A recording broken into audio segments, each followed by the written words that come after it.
नमस्कार साथियों, मैं प्रसून हूं और मैं अभी फैकल्टी ऑफ आर्ट्स में मौजूद हूं बीएचयू में। यहीं से मैं पॉलिटिकल साइंस डिपार्टमेंट में पीएचडी कर रहा हूं।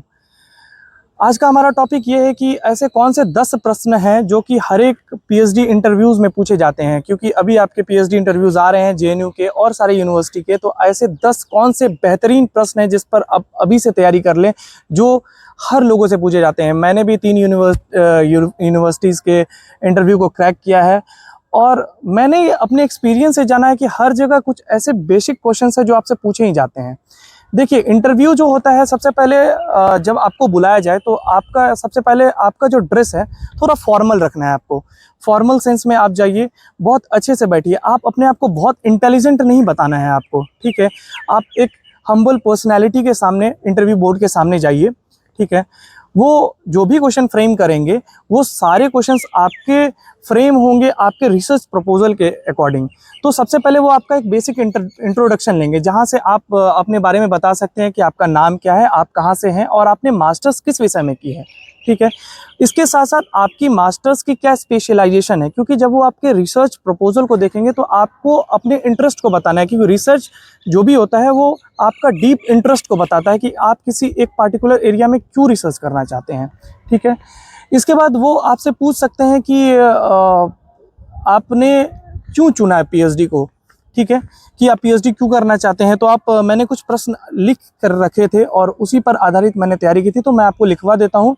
पेन एंड पेपर ले लीजिए आप और आप लिखिए कि कैसे कैसे इस 10 प्रश्नों की जो आपसे बहुत चांसेस है जो आपसे पूछे जाएंगे, उसको कैसे आप लिखेंगे। पहला क्वेश्चन ये रहता था मेरे हिसाब से कि why do you want to pursue PhD, क्यों आप पीएचडी करना चाहते हैं। तो मैंने इसके लिए एक आंसर फ्रेम कर लिया था कि जस्ट कि I want to pursue PhD to contribute to knowledge in my field, ठीक है। कि आप जिस भी एरिया में जा रहे हैं उसमें आप कुछ ऐड करना चाहते हैं, क्योंकि ये नाम ही ऐसा है कि री प्लस सर्च, कि जो चीज़ें मौजूद हैं उसमें कहाँ पे लैक है, क्या रिसर्च गैप है, वही चीज़ हम ऐड करना चाहते हैं। तो ये क्वेश्चन बहुत बार बार पूछा जाता है, ठीक है। इसके बाद आपके जो भी टॉपिक होगा, आपका टॉपिक का जो पहला लाइन होगा, जो टाइटल होगा, उससे क्वेश्चन अराइजेज होते हैं, ठीक है। जैसे मान लीजिए मेरा जो टॉपिक था वो नदर्न बिहार के एरिया स्पेसिफिक था, क्योंकि आपको छोटा एरिया लेना पड़ता है, ठीक है। तो उस मेरे से क्वेश्चन ये पूछा गया था कि नदर्न बिहार आपने क्यों लिया। तो आप वहाँ की जो भी आप अपना टॉपिक लेते हैं, जो एरिया लेते हैं, ठीक है। अगर आप आईआर से हैं, जैसे मेरा specialisation Indian government and politics का था, कोई पॉलिटिकल थ्योरी के हैं या कोई अन्य सब्जेक्ट से भी पीएचडी करना चाह रहे हैं, तो जो आपका एक सब टॉपिक है जहाँ पे आप रिसर्च करना चाहते हैं, जो आपका एरिया ऑफ इंटरेस्ट है, उसको आप बताएं कि आपने उसे क्यों लिया। उससे क्वेश्चन जरूर आएंगे। तो अपने टाइटल की तैयारी बहुत अच्छे से करें, क्योंकि वो पूरा रिसर्च प्रपोजल जनरली नहीं पढ़ते हैं, 7-8 मिनट ही मिलता है। और इसके अलावा जो क्वेश्चंस हैं वो भी मैं बता देता हूँ आपको। एक ये क्वेश्चन बहुत फेमस है कि what are your research goals and objectives, ठीक है। तो अपने जो भी रिसर्च ऑब्जेक्टिव्स हैं, जो रिसर्च क्वेश्चंस हैं, आप ये भी पूछा जाता है कि आपका जो रिसर्च क्वेश्चंस है वो क्या है, आप क्या फाइंड करना चाहते हैं अपने इस रिसर्च से। तो रिसर्च क्वेश्चंस, आपका हाइपोथेसिस क्या है। 2 हाइपोथेसिस जो आप लिखेंगे वो हाइपोथेसिस से क्वेश्चंस आते हैं। हाइपोथेसिस को बहुत अच्छे से पढ़िए। साथ साथ एक बहुत फेमस क्वेश्चन है, जब वो आपको पकड़ लेंगे कि नहीं इस बच्चे को गलत करवाना है, ठीक है।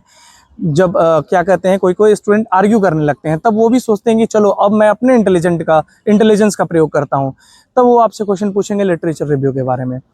और कुछ अच्छे लिटरेचर रिव्यू जरूर करके जाना, कुछ अच्छे लिटरेचर क्लासिकल वर्क हो।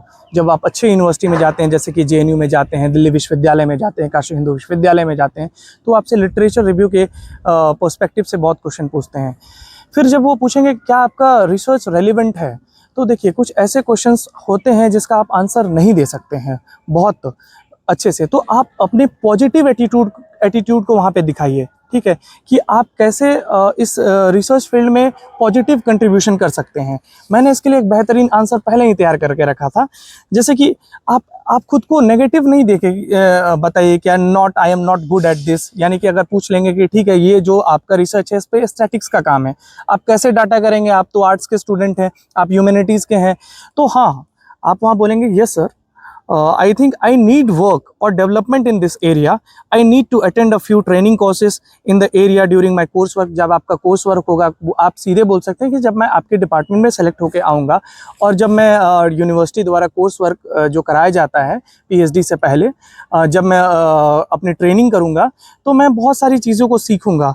इसके साथ ये भी आप बोल सकते हैं कि I think I would like to have some training in on statics. ठीक है, I think it would be good for me to go to some PhD colloquiums and to understand different approaches to research because I haven't necessarily been exposed to everything. आप clearly बोल सकते हैं ना कि अभी तो मैं इस फील्ड में मैंने जस्ट मास्टर्स किया है, मैं अभी रिसर्च के क्षेत्र में बहुत धुरंधर तो नहीं हूँ। ठीक है, तो आप अपनी बातों को बहुत चालाकी से, अपने इंटेलिजेंस के साथ, अपने पॉजिटिव एटीट्यूड के साथ जब अपने सामने वाले इंटरव्यूअर के सामने रखते हैं तो वो काफ़ी इम्प्रेस होते हैं इन सब बातों से। ठीक है, तो कुल मिला के ये जो 5 प्रश्न मैंने बताए हैं जो कि आपके टाइटल पे आधारित है, ये लास्ट वाला जब आप कहीं फंसते हैं तो आप इसका यूज़ कर सकते हैं। जो मैंने लाइंस बताई थी आपको, आप इस लाइंस को लिख लीजिए और आप कीप प्रैक्टिस कीजिए इसको, कीप प्रैक्टिसिंग दिस। और research objective, research question, hypothesis और लिटरेचर रिव्यू, ये 4 चीज़ें आप बहुत बेहतरीन से तैयार करके जाइए, क्योंकि अगर आप फंसेंगे तो यहीं फंसेंगे। आपको एक्स्ट्रा चीज़ें बाहर से नहीं पूछी जाती है, जो भी आपके क्वेश्चंस आएंगे वो आपके रिसर्च प्रपोजल से आएंगे।